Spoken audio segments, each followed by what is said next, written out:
Hey everyone, welcome back to Hacky Lessons. I'm Joe and it has been a little bit of a while since the last video, but I just went to the Adelaide regionals over the weekend. It was a pretty good time. I didn't do great, but I had a good time hanging out with my friends, playing a lot of cards, so I thought I'd give a rundown of the weekend, talk about how I went, what deck I played, what I played against, all of that good stuff. So let's run down through what it was. So me and 6 other mates from my locals, we 3 of us flew up and four of them drove up. I got in early on Friday morning and walked around Adelaide for a bit. It's a very nice town, I like it a lot. And when caught up with the other 2 mates who flew up, which is Damuki and Christoph, we went over to where the convention centre is, where the event is actually going to be. There was some side events on Friday. Christoph participated in the winner box, and me and Damuki just played a lot of friendlies, got a little bit of practice in, and which is good because I didn't get as much practice as I would have liked ahead of the event after I chose my deck. Basically every night of locals was on, work ended up making me work, so that made life hard as far as doing well, but that's fine. There's another regionals in 1 month, so I'm going to have way more practice under my belt at that point. The deck I played was Purple Luffy with the new starter deck support. Feels pretty good. Obviously it gets better in set 9 when there's more good purple straw hat stuff you can do with it, but as it is right now, I enjoy it. I feel it's pretty strong. It's pretty it's not meta topping, but it's meta, it's up in there, And so anyway, later on that night, we went to a locals, which was the tabletop warfare. Good chance to get a few more games under our belt before the actual main event. And the 3 of us all did really well. The 3 Geelong boys, I went 3-0. 4 rounds, so I went 3-1. Played against 2 Bonnies, a Lucci, and then an Enel. The Enel game I should have won, but I basically made every mistake I possibly could have, so better to get it out of the way than during the actual day. But Christoph went 3-1 as well with his Katakuri deck, and Damuki went 4-0 with his Hannibal deck, which was very funny. So you should check out the Card Boys channel because they have a deck profile that we filmed while we were getting some pizza.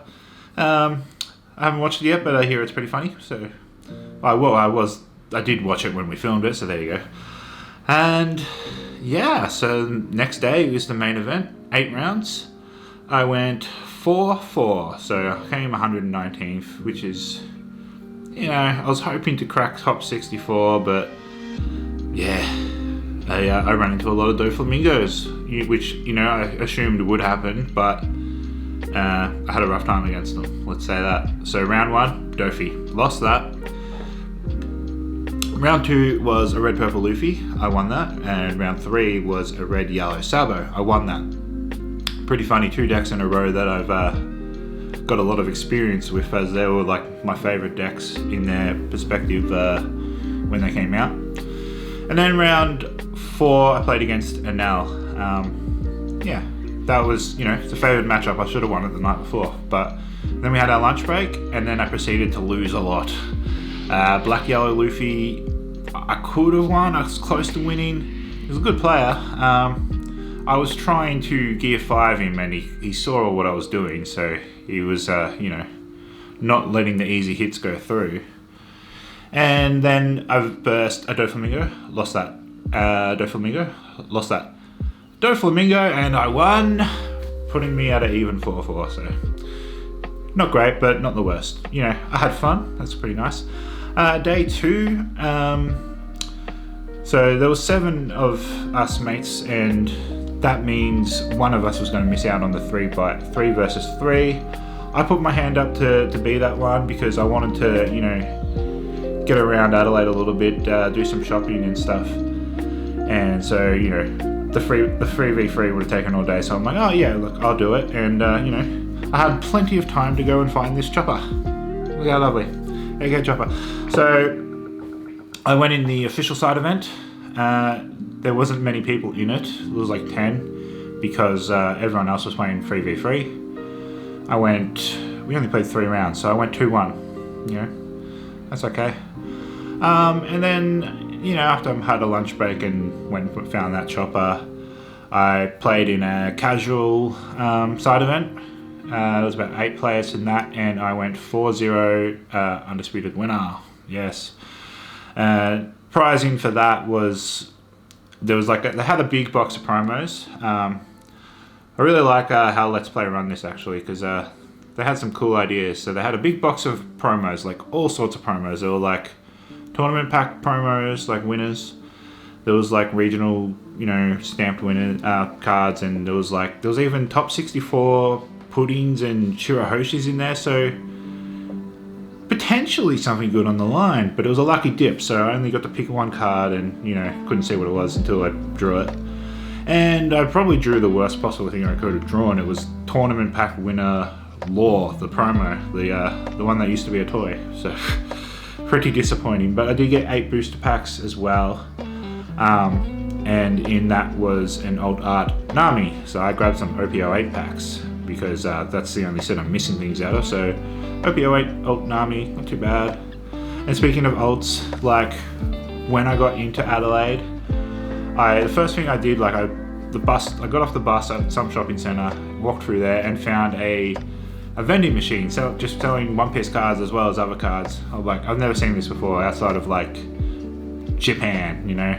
Maybe they have it in Melbourne, I'm not sure, but I live in Geelong.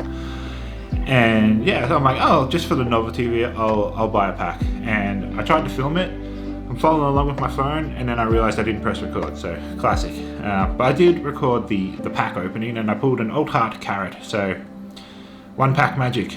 And then when we went to the convention centre on Friday, I'm like, I'll buy 1 pack of PRB, just you know, can't help myself. And pulled the Old Art Sanji blocker, the yellow one, so 2 pack magic, great. Okay, yeah, that's about the gist of the preamble. It was a very good event. I really think Let's Play Games did a good job. But now let's talk about my deck. Yeah, so I played Purple Luffy.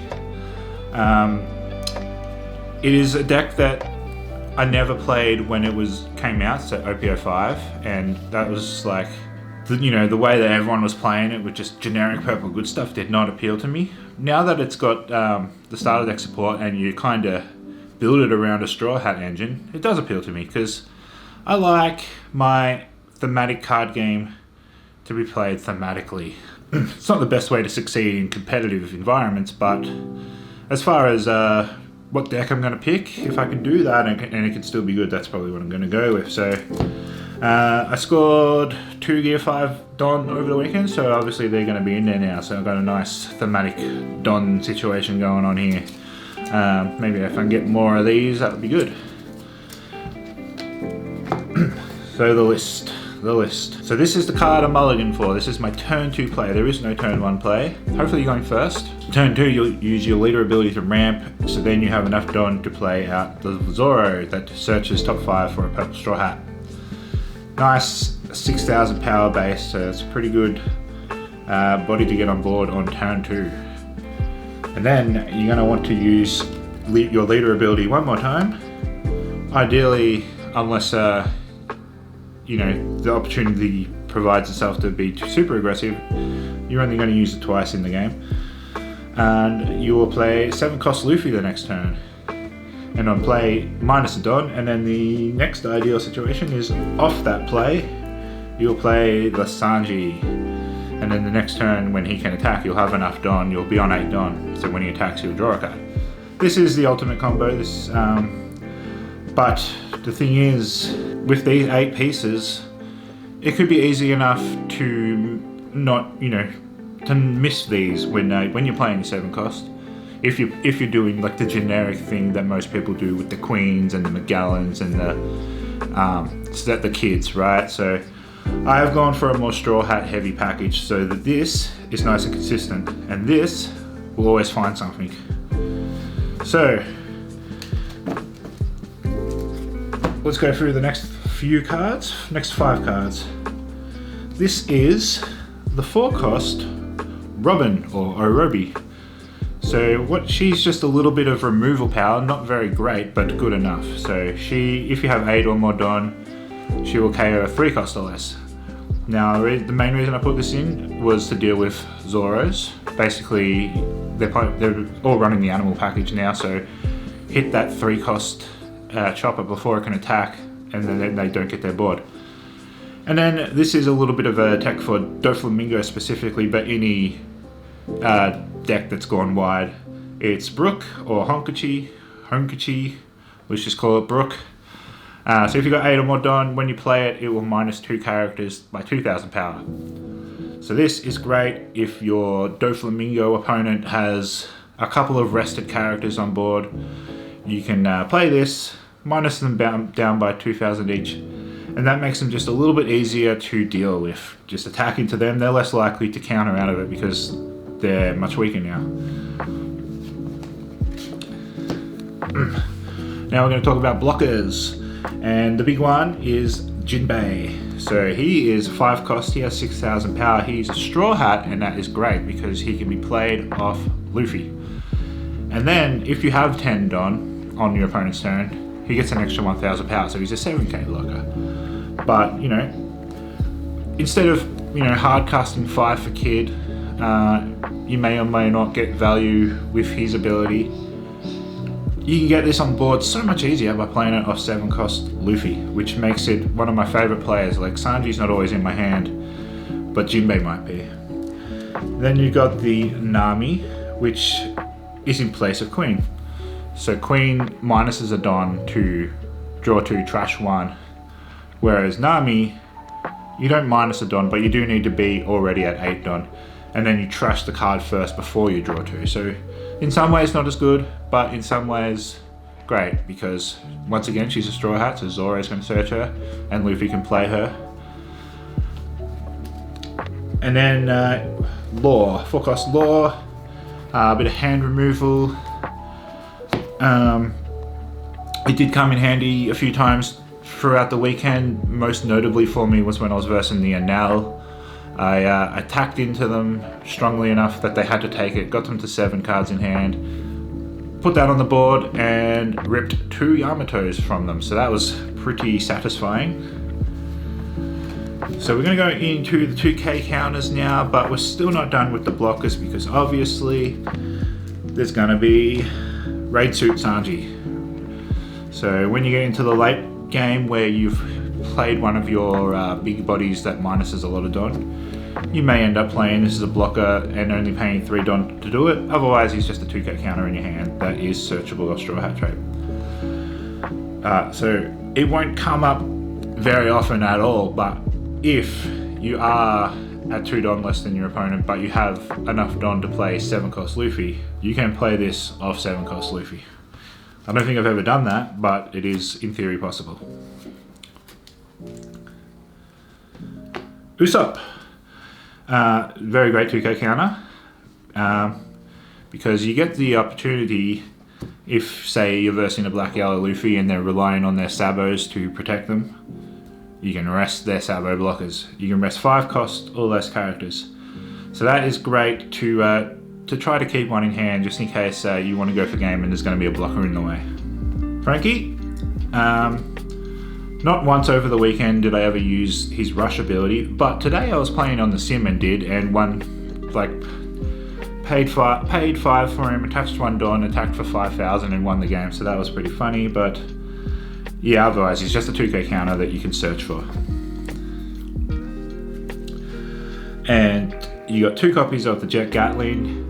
2's enough, because generally speaking I don't want to use them. Like, you may have a few bricks in hand, but at the same time you sort of don't want to trash them because you're hoping to play them on the next turn. But break in case emergency, So 2 copies is fine. And then we get into the big bodies, and the main one is 4 copies of Big Mum. So she is great because obviously you're taking life with your leader ability, and then you get to the point when you have 9 Don, you can start recovering life back with Big Mum. And this is also good board removal. The Doflamingo matchup is very much suffer until the point you can play Big Mom, because then you get that big body on board, you put one of their characters into life, so that relieves a bit of the pressure of how much their board is. And then, yeah, you can start swinging a bit bigger. 2 copies of Rush Kaido. Another good board removal piece, -6 Don on played, KO 6 cost or less, and then it has Rush. Just 2's fine. A lot of the times you're not even sure you really want to play it because you don't want to lose all those Don. And speaking of losing all their Don, I have a cheeky little one of Gear 5.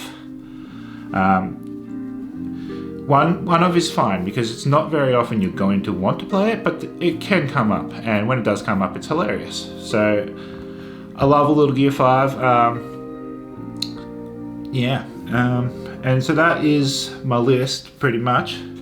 Although there was one thing as I was, looking at what they had on for sale at the up at the back, and they had those Uta collections, which I ended up buying one, and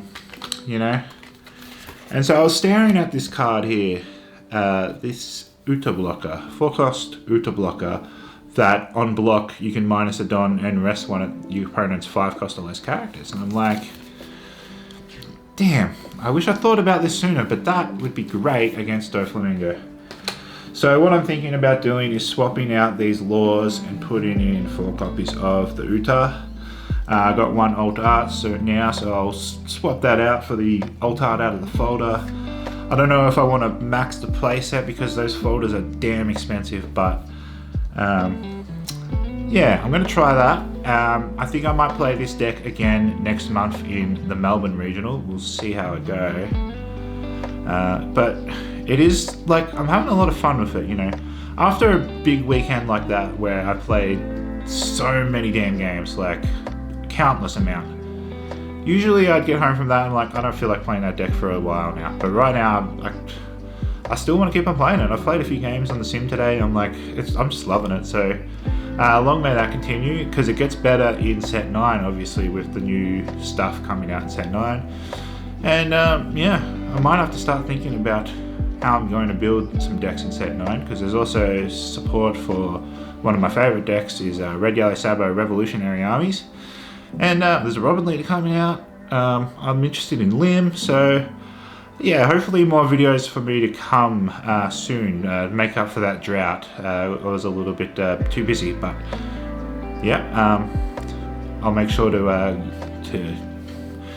get that stuff going, and if you subscribed, you'll see whether I did or not, okay?